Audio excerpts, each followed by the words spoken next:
Bonjour à toutes et à tous, j'espère que vous allez bien. Aujourd'hui, on se retrouve pour la démonstration d'une équation fonctionnelle qui va venir lier la fonction bêta à la fonction gamma. Donc on a les définitions ci-dessus, donc la fonction gamma, ça va être la fonction qui a x un réel strictement positif, va associer l'intégrale sur r plus de t exposant x moins 1 moins t dt. Et donc la fonction bêta, ça va être la fonction qui va à xy de réel strictement positif, associer l'intégrale de 0 à 1 de t exposant x moins 1 en moins t exposant y moins 1 dt. Donc notre objectif dans cette vidéo, ça va être de démontrer que la fonction bêta pour deux réels x, y, ça va être égal au produit de gamma de x fois gamma de y, le tout divisé par gamma de x plus y. Donc d'habitude, on va prouver cette identité-là en passant par des équivalents asymptotiques, mais aujourd'hui, j'ai découvert récemment une preuve et je souhaitais vous la présenter. Donc cette preuve, elle va utiliser ce qu'on appelle le produit, la transformée de Laplace et le produit de convolution. Et donc une propriété magnifique relie ces deux concepts mathématiques. On a notamment que la transformée de Laplace, donc on va noter comme ceci, d'une fonction f de t. Donc en fait, si on prend la transformée de Laplace d'un produit de convolution, donc disons f convolutionné à g, ça va être le produit des deux transformées de Laplace, donc de f de t, facteur de la transformée de Laplace de g de t. Et donc c'est cette identité-là qu'on va utiliser pour déduire ceci. Donc on va s'amuser un petit peu avec des valeurs pour des transformées de Laplace et des produits de convolution de deux fonctions bien précises. Et par la suite, en passant par un cas particulier, on va évaluer donc précisément cette équation fonctionnelle-là. Donc déjà pour les définitions. Donc on a besoin de savoir que la transformée de Laplace d'une fonction, disons, f de t, ça va juste être l'intégrale sur r, donc de e de moins st, f de t dt, de 1. Et ensuite, donc, on a que le produit de convolution donc, de deux fonctions, donc disons f et g, donc la convolution de ces deux fonctions-là, donc on va dire que c'est évalué en s, ce sera l'intégrale de 0 à, bon, disons qu'il est évalué en t, l'intégrale de 0 à t de f de s, facteur de g, donc évalué en t-s, ds, ok. Et donc, la dernière propriété dont on aura besoin, donc on a que la transformée de Laplace d'un produit de convolution, donc disons f convolutionné à g, évalué en t. Donc ce sera tout simplement le produit, la transformée de Laplace des deux fonctions, donc de f de t, facteur de la transformée de Laplace en g de t. Ok. Et donc désormais, étant donné qu'on a toutes les définitions, on va pouvoir passer à la démonstration. Donc on va considérer deux fonctions.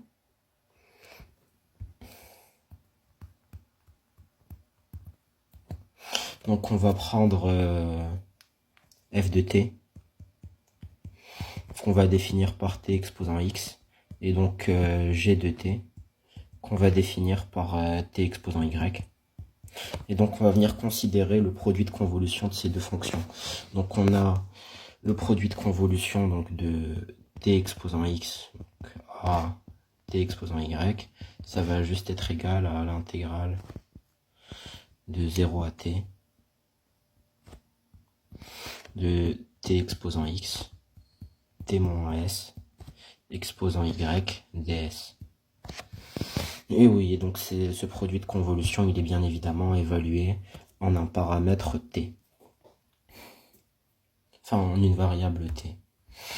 Et donc, ici, on va avoir que la transformée de Laplace de ce produit de convolution-là, donc de ceci, ça va juste être égal à la transformée de Laplace de t exposant x, facteur de la transformée de Laplace de t exposant y.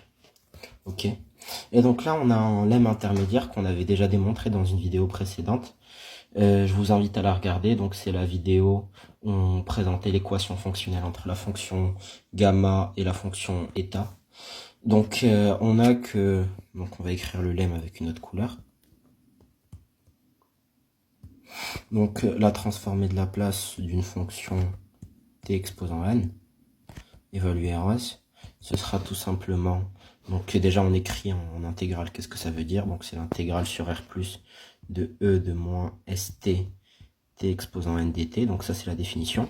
Mais ce truc là, ça va valoir n factoriel, ou bien gamma de n plus 1, on l'écrit comme on veut, les deux définitions sont équivalentes. Mais bon, ici on va préférer écrire n factoriel sur s exposant n plus 1. Donc c'est quelque chose qu'on avait déjà démontré la dernière fois.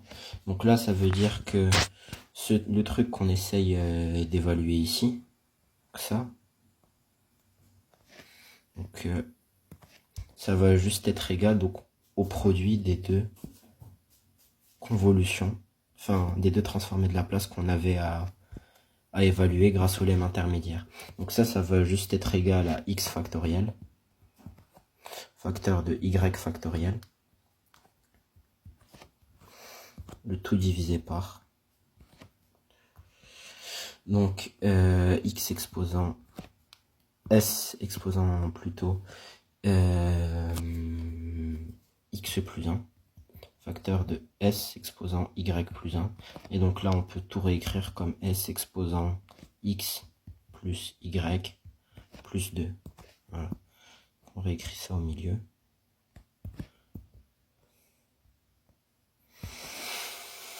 Et voilà. Donc maintenant qu'on a ça, le problème c'est que nous, on voulait pas évaluer la transformée de Laplace du produit de convolution. Nous, on voulait uniquement évaluer le produit de convolution. Donc pour trouver une valeur du produit de convolution uniquement, on va faire appel à l'opérateur inverse de la transformée de Laplace, donc qui est la transformée de Laplace inverse. Donc on a que le produit de convolution t exposant x, t exposant y.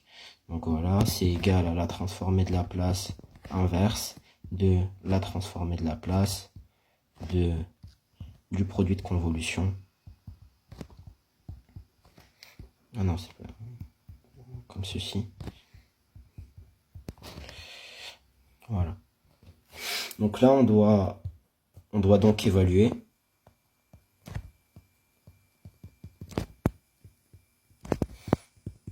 la transformée de Laplace inverse du truc qu'on vient de calculer. Donc la transformée de Laplace inverse de ça.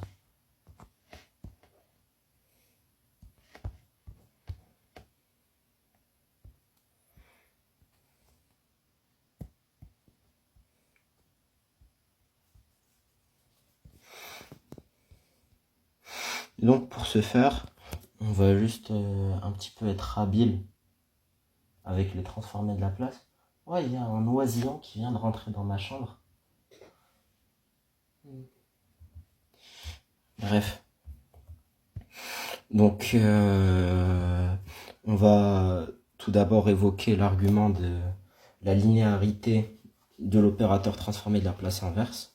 Et donc ici, ça veut dire qu'on va pouvoir faire sortir un petit peu tout ce qu'on veut à l'extérieur de la transformée de Laplace inverse comme c'est linéaire. Donc en effet, donc la linéarité, qu'est-ce que ça veut dire? Ça veut dire que f de ax, c'est pareil que a f de x. Ok. Et donc là, ça veut dire que si on pose que n, ça vaut x plus y plus 1, donc pour le coup, ce sera pas utile tout de suite, hein. Juste on va poser ça pour plus tard. Donc on a que la transformée de Laplace inverse de ce qu'on voulait évaluer ici.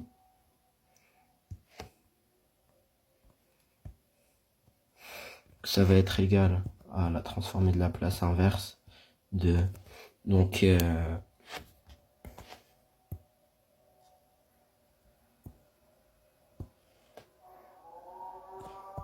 ça va être égal à la transformée de Laplace inverse de x factoriel, y factoriel. Donc le tout divisé par n factoriel. En fait, on va diviser et multiplier par n, justement. Ça va être ça l'astuce. Donc n factoriel, facteur de, donc ici n factoriel,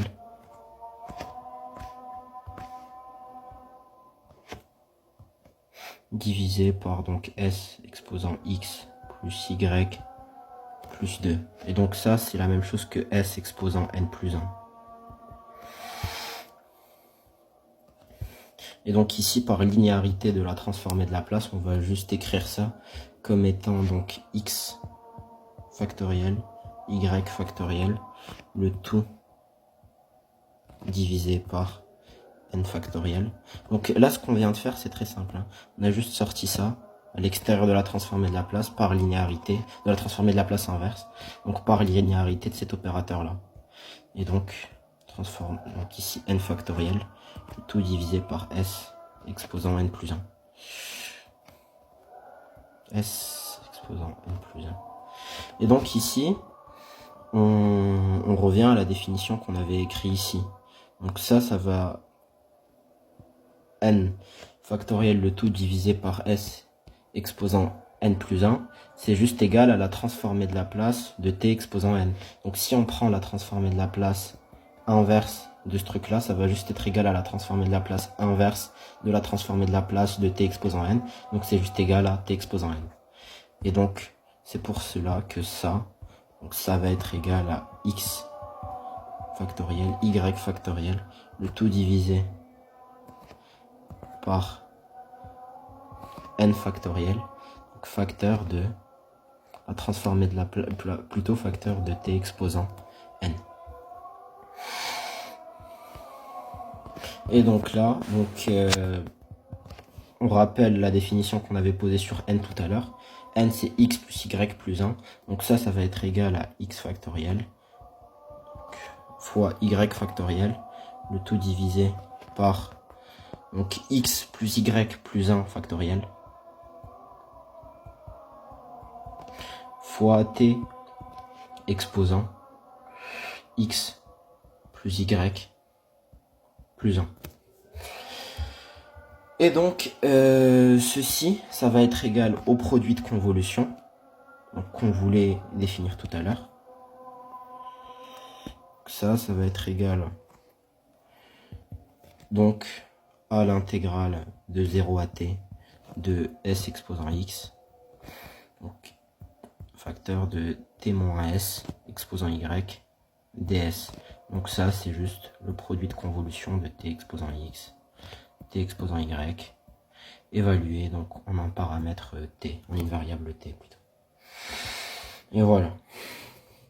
Et donc là, on a un petit peu ce qu'on voulait. Donc on a réussi à donner une valeur en jouant un petit peu avec les transformées de Laplace inverse, avec les propriétés qu'on a. Donc on a pu donner une valeur à notre produit de convolution.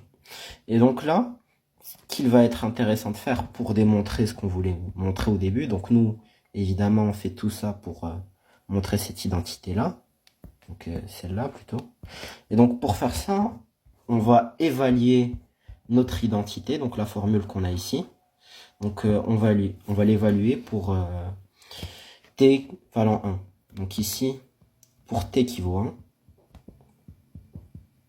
donc on a que donc déjà t exposant x plus y plus 1, ça va juste valoir donc 1 exposant x plus y plus 1, ça va juste valoir 1. La simplification est évidente, bien évidemment. Donc là, on aura que ça va valoir x factoriel, facteur de y factoriel, le tout divisé par x plus y factoriel, plus 1, x plus y plus 1 factoriel. Donc, et donc ça va être égal à l'intégrale de 0 à 1 de s exposant x, facteur de 1 moins s exposant y, ds. Et donc là, déjà, on arrive un petit peu vers quelque chose qui ressemblerait à la fonction bêta. Mais on a encore des simplifications à faire. Donc on va poser un autre lemme assez connu. Donc on a que n factoriel, c'est égal à gamma de n-1, plutôt gamma de n plus 1. Et donc ça veut dire qu'on va pouvoir remplacer toutes les expressions de factoriel qu'on a ici par quelque chose qui s'exprime avec la fonction gamma, sauf qu'on va devoir donc rajouter un plus 1. Et donc en vertu de ce lemme-là, on a que donc gamma de x plus 1, facteur de gamma de y plus 1. Donc le tout divisé par gamma de x plus y plus 2.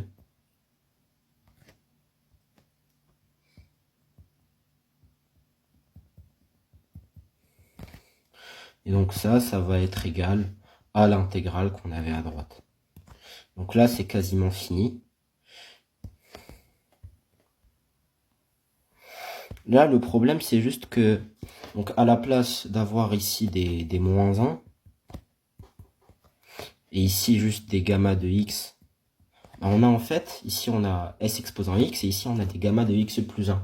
Donc l'astuce ici, ça va être de changer de variable, et de justement dire qu'on va prendre grand X qui va valoir X plus 1.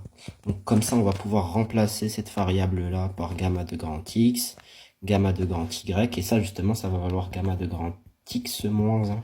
Et donc là, c'est comme ça qu'on aura notre identité finale.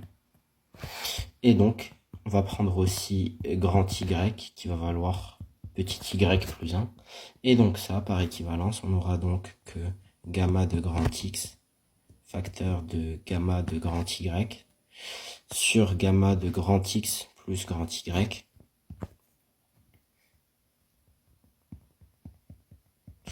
Ça va valoir donc l'intégrale de 0 à 1 de S exposant grand X moins 1, 1 moins S exposant grand Y moins 1 ds.